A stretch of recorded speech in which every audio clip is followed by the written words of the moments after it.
Have you ever found yourself in that moment, that heart-sinking, sometimes even frustrating moment, where your child's emotions just seem to explode? One minute things are calm, and the next, a storm of anger or frustration has swept through, leaving you both feeling a little lost and overwhelmed. If you're nodding along even just a little, please know you're so far from alone in this.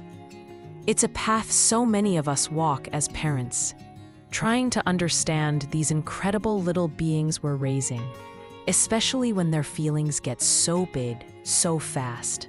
Today, we're not going to talk about quick fixes or magic wands, because honestly, those don't really exist when it comes to the beautiful complexity of our children's hearts and minds. Instead, we're going to gently explore this together. We'll be looking at some practical, compassionate ways to understand what's happening when those big emotions erupt, and how we can navigate these moments, not just to get through them, but to actually build deeper connection and resilience in our children and in ourselves too.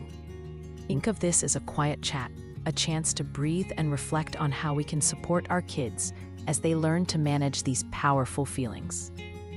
One of an important first step in this journey, and perhaps the most foundational, is to try and understand what's really going on beneath the surface of those outbursts. It's about peeking behind the curtain of those big emotions. You see, when a child, whether they're a toddler or a preteen, is overwhelmed by anger or frustration, it's so easy for us as parents to jump straight into fixing mode, or even to feel a bit of our own frustration bubbling up. That's perfectly human. But if we can pause, just for a moment, and try to understand the why behind the outburst, it can change everything. Often, these big emotions aren't a sign of defiance or a child trying to be difficult. More often than not, they're a signal that something is going on for them that they don't yet have the tools to manage or communicate in a calmer way.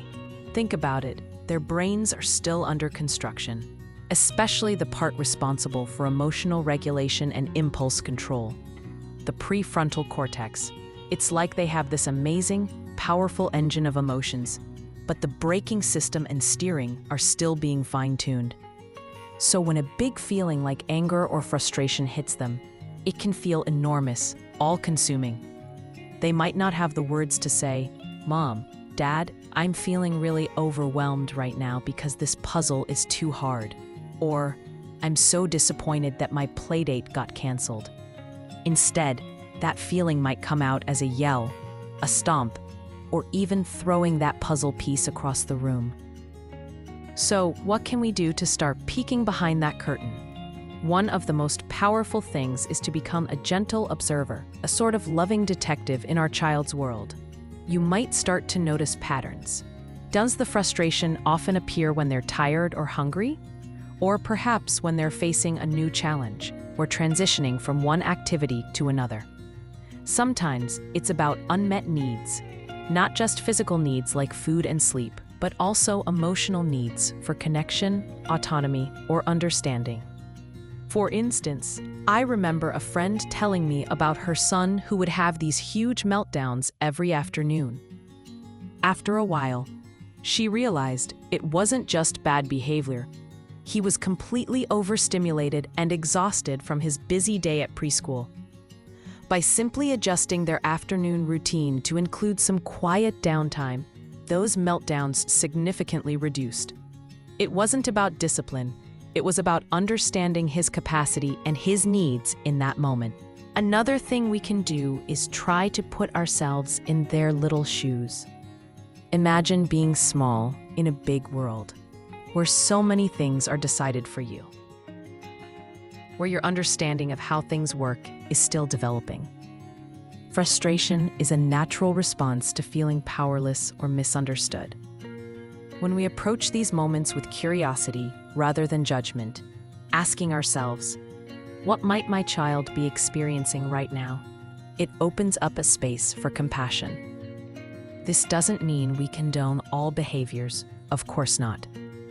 But understanding the root cause helps us respond in a way that teaches rather than simply punishes.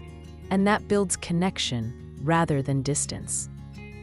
This shift in perspective from seeing a problem child to seeing a child having a problem is truly transformative. It allows us to move from a place of reactivity to a place of responsiveness. And that's where the real magic of connection begins. And when we're in that space of responsiveness, one of the most powerful tools we have is something called co-regulation. Now, co-regulation might sound like a fancy psychological term, but it's actually something incredibly intuitive and profoundly human. It's about us, the parent or caregiver, being the calm, steady anchor in our child's emotional storm. When our child is swept away by a hurricane of anger or frustration, they literally can't access the thinking part of their brain. Their emotional brain is in overdrive. So, our calm presence becomes their lifeline. We help them feel safe and seen, and in doing so, we help their nervous system begin to settle. It's like we're lending them our calm until they can find their own again. This is so crucial because children learn emotional regulation not from lectures or instructions given in the heat of the moment, but by experiencing it with us. When we can stay grounded, even when they're anything but, we're modeling for them what it looks like to manage big feelings. It's a powerful lesson, absorbed through experience, not just words. So how do we actually do this, especially when our own stress levels might be rising in response to their distress? It's not always easy, and it takes practice and a whole lot of self-compassion. One of the first things to focus on is our own internal state. Before we can help our child, we need to make sure we're not getting swept up in their storm, too. This might mean taking a deep breath, or several, before we respond. It might mean silently reminding ourselves, my child is having a hard time, not giving me a hard time. Sometimes, just that small internal shift can make a world of difference.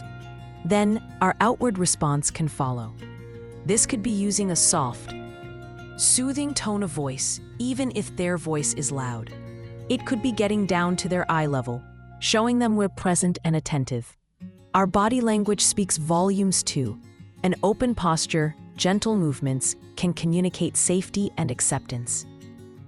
Physical comfort can be incredibly powerful for some children, but it's also important to respect their cues. A hug might be just what one child needs to melt into, while another might need a little space until the initial intensity passes. You know your child best. Sometimes co-regulation is simply sitting quietly nearby, offering a steady, reassuring presence without saying much at all. It's letting them know, I'm here with you. You're not alone in this big feeling. I remember once, my own child was having a full-blown meltdown over a broken toy. My initial instinct was to try and fix the toy, or explain why it wasn't a big deal. You know, the usual problem-solving rush. But I caught myself. I took a breath, sat on the floor beside them, and just said softly, "You're so sad and angry that your toy broke, aren't you?" And I just sat there.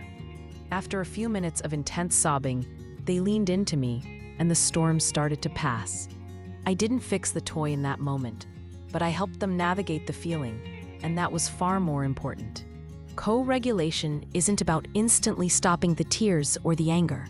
It's about creating a safe space for those emotions to be felt and processed without judgment. It's about being their emotional co-pilot, guiding them gently back to a calmer state. And as we consistently offer this kind of support, something truly amazing happens. Our children begin to internalize this process. They start to develop their own capacity for self-regulation. And that brings us to another vital piece of the puzzle: proactively building their emotional toolkit, nurturing those self-regulation skills for life. This idea of building an emotional toolkit is all about equipping our children in those calm, connected moments outside of the emotional storms, with the understanding and strategies they need to navigate their feelings. Think of it like teaching someone to swim. You wouldn't throw them into the deep end during a storm and expect them to figure it out. You'd start in the shallow end, on a calm day, teaching them the strokes, how to breathe, how to float. It's the same with emotional skills. The time to teach is not when they're already overwhelmed and their thinking brain is offline. The real learning happens during those everyday moments of connection and play. So how do we go about building this toolkit? One of the first steps is helping our children develop what's called emotional literacy, the ability to recognize, understand, and name their emotions, and the emotions of others. This is so foundational. When a child can say, "I feel angry," instead of just acting out that anger, they've already taken a huge step towards managing it. We can do this in so many simple, everyday ways. We can talk about feelings openly and naturally in our family. When you're reading a story together, you might pause and say, "Oh, look at the character's face. How do you think they're feeling right now?" Or you can share your own feelings in an age-appropriate way. "I'm feeling a little frustrated because I can't find my keys." This normalizes emotions and gives children the vocabulary to express their own inner world. Using tools like feeling charts with pictures of different facial expressions can be really helpful, especially for younger children. You can point to them and help your child identify what they're feeling or what you're noticing. "It looks like you might be feeling really frustrated with those blocks. Is that right?" This validation, this naming of the emotion, is incredibly powerful. It says to your child, "I see you, I understand you, and your feelings are okay." Once they have a better understanding of their emotions, we can start to introduce healthy coping strategies. These are things they can do when those big feelings start to bubble up. And again, this is taught and practiced during calm times. Deep breathing is a classic for a reason. It has a real physiological effect on calming the nervous system. You can make it fun, like blowing out birthday candles or smelling a flower and blowing a dandelion. You might practice dragon breaths, breathing in deeply and then breathing out fire. Just air, of course, to release that fiery feeling of anger. Creating a designated calm-down corner or a cozy spot can also be a wonderful tool. This isn't a timeout spot for punishment, but rather a safe, comforting space your child can choose to go to when they feel overwhelmed.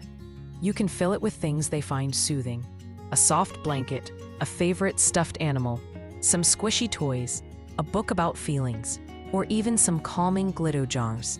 The key is that it's their space, a place they associate with peace and self-soothing. You can introduce this idea when they're calm and happy. Sometimes when we feel really big feelings, it's nice to have a quiet place to go to, help us feel better. We could make a special cozy spot together. What do you think? And let's not forget the power of play. Role-playing different scenarios where big emotions come up can be a fantastic way for children to practice coping skills in a safe, low-stakes environment. You can use puppets or stuffed animals to act out a situation where a character gets angry or frustrated, and then explore different ways the character could handle it. This playful approach makes learning about emotions engaging and less intimidating. It's also incredibly important to remember that learning these skills takes time, patience, and lots of repetition. There will be days when they use their new tools beautifully, and other days when they revert to old patterns. That's all part of the learning process. Our role is to be their consistent, compassionate guide, celebrating their efforts and offering gentle reminders and support along the way. By patiently helping them build this emotional toolkit, we're not just helping them manage today's frustrations, we're giving them invaluable skills that will serve them for the rest of their lives. And as they grow more capable of understanding and managing their own emotions, you'll likely find that those challenging moments become less frequent, and your connection with them deepens even further. But remember, even with all these tools and understanding, it's crucial to also set clear, empathetic boundaries when big emotions lead to behaviors that aren't okay. this brings us to a really important point. Understanding our children's emotions and responding with empathy doesn't mean we let all behaviors slide. It's about finding that delicate, crucial balance between compassion and clarity, between validating their feelings and guiding their actions. Our children need to know that all their feelings are acceptable. Anger, frustration, sadness, joy, all of it. But not all behaviors are acceptable. It's okay to feel angry, but it's not okay to hit your brother. It's okay to feel frustrated, but it's not okay to throw your toys and break them. This distinction is key. So how do we set these boundaries in a way that's both firm and empathetic, especially when emotions are running high? It starts with that acknowledgement of the feeling, which we've talked about. When your child is upset, before you address the behavior, try to connect with the emotion. I can see you're really angry right now. Or, it looks like you're feeling super frustrated that you can't get that zipper to work. This simple act of naming and validating the feeling can often help to de-escalate the situation because your child feels seen and understood. They're more likely to be receptive to what you say next if they don't feel like they have to fight to prove how upset they are. Once you've acknowledged the feeling, then you can calmly and clearly state the boundary. For example, I know you're angry, and it's okay to feel angry, but it's not okay to hit. Hitting hurts. Or, I see how frustrated you are with that game, but we don't throw our things because they can break or hurt someone. The key here is to be clear, concise, and consistent. Avoid long lectures or shaming, especially in the heat of the moment. A simple, direct statement of the limit is often most effective. Now, what happens after the storm has passed, after everyone is calm? This is a wonderful opportunity for connection and learning. This is when you can engage in some collaborative problem solving. You might sit down with your child and talk about what happened. You could say something like, "That was a really big feeling of anger you had earlier when your tower fell down. What was that like for you?" Listen to their perspective. Then, you can explore other options together. When you feel that big anger bubbling up next time, what's something different you could do instead of knocking everything over? Maybe you could stomp your feet really hard on the ground, or come and get a hug, or take some deep breaths like we practiced. The goal here isn't to make them feel guilty, but to help them understand the impact of their actions, and to brainstorm more constructive ways to handle similar situations in the future. When you involve them in finding solutions, they're much more likely to buy into them and try them out. It empowers them and teaches them that they have choices, even when they're feeling overwhelmed. For example, a parent I know worked with her daughter to create a matometer poster. When her daughter started to feel her anger rising, she could point to where she was on the meter. And they had agreed on different strategies for each level, like squeezing a stress ball for low-level frustration, or going to her calm-down corner for higher levels. It became a shared tool, something they worked on together. Remember, setting boundaries with empathy isn't about controlling our children. It's about teaching them self-control. It's about helping them learn how to navigate the world in a way that respects themselves and others. It's a process, and it takes endless patience and love. But by consistently offering both understanding for their feelings and clear guidance for their behavior, we're helping them build a strong internal compass that will guide them long after they've outgrown those childhood tantrums. We are, in essence, nurturing not just well-behaved children, but emotionally intelligent and compassionate human beings.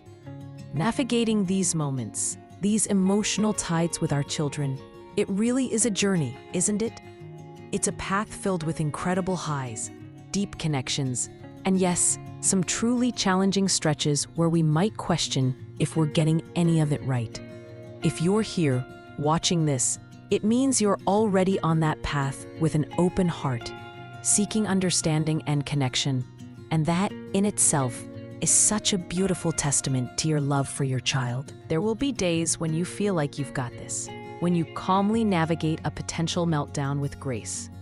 And there will be other days when you're right there in the storm with them, feeling just as overwhelmed. And that's okay. This isn't about perfection. It's about presence. It's about showing up again and again with a willingness to learn alongside our children, to understand their unique little hearts and minds a bit more each day.